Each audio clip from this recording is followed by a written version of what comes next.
बीरबल ने चोर को पकड़ा। अकबर बीरबल की कहानी। एक बार एक व्यापारी अपने किसी काम से कुछ दिनों के लिए प्रदेश से दूर गया हुआ था।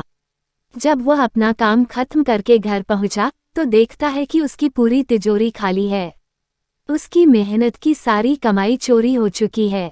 व्यापारी घबरा गया और उसने अपने घर के सारे नौकरों को बुलाया। व्यापारी के घर में कुल 5 नौकर थे। व्यापारी की एक आवाज पर सारे नौकर उसके सामने आकर खड़े हो गए।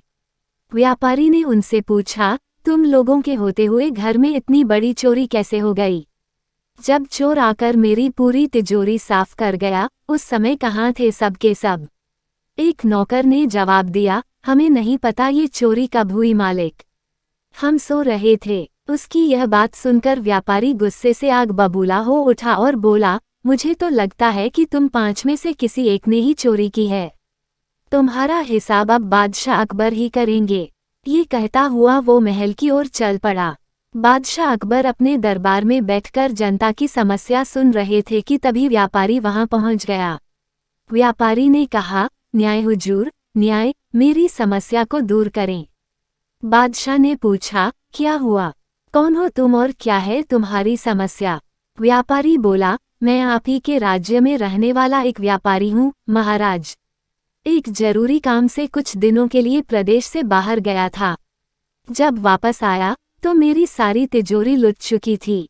मैं बर्बाद हो गया हुजूर, मेरी मदद करें। ये सुनकर बादशाह ने व्यापारी से कुछ सवाल पूछे, जैसे कितना सामान चोरी हुआ, क्या उसे किसी पर शक है आदि। सवालों के जवाब मिलने के बाद अकबर ने व्यापारी का मामला बीरबल को सौंप दिया और कहा कि असली चोर को पकड़ने में बीरबल उसकी मदद करेंगे। अगले दिन बीरबल व्यापारी के घर पहुंचे। उन्होंने सभी नौकरों को बुलाया और उनसे पूछा कि चोरी की रात वो सभी कहाँ थे। सभी ने कहा कि वो व्यापारी के घर में ही रहते हैं और उस रात भी व्यापारी के घर में ही सो रहे थे। बीरबल ने उनकी बात मान ली और कहा, आप सभी को परेशान होने की जरूरत नहीं है। मेरे हाथ में ये 5 जादुई लकड़ियां हैं। मैं आप सभी को एक एक लकड़ी दूंगा। जो भी चोर होगा उसकी लकड़ी आज रात 2 इंच लंबी हो जाएगी और चोर पकड़ा जाएगा। हम सभी कल यहीं मिलेंगे।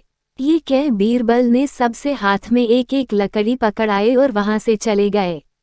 दिन ढल गया। अगले दिन बीरबल फिर से व्यापारी के घर पहुंचे और उन्होंने सभी नौकरों को अपनी अपनी लकड़ी के साथ बुलाया। जब बीरबल ने सबकी लकड़ी देखी तो उन्होंने देखा कि एक नौकर की लकड़ी 2 इंच छोटी है। बस फिर क्या था, बीरबल ने तुरंत सिपाहियों को उस नौकर को पकड़ने का आदेश दिया। व्यापारी इस पूरी घटना को समझ नहीं पाया और असमंजस से बीरबल की तरफ देखने लगा। बीरबल ने व्यापारी को समझाया कि कोई लकड़ी जादुई नहीं थी, लेकिन चोर को इस बात का डर था कि उसकी लकड़ी 2 इंच बड़ी हो जाएगी और इस डर से उसने अपनी लकड़ी को 2 इंच काट दिया और वह पकड़ा गया। व्यापारी बीरबल की चतुराई से बहुत प्रभावित हुआ और उसका धन्यवाद किया। सीख: गलत काम चाहे जितना भी चतुराई से किया जाए, लेकिन वो सभी की नज़रों में आ जाता है और उसका अंजाम हमेशा बुरा ही होता है।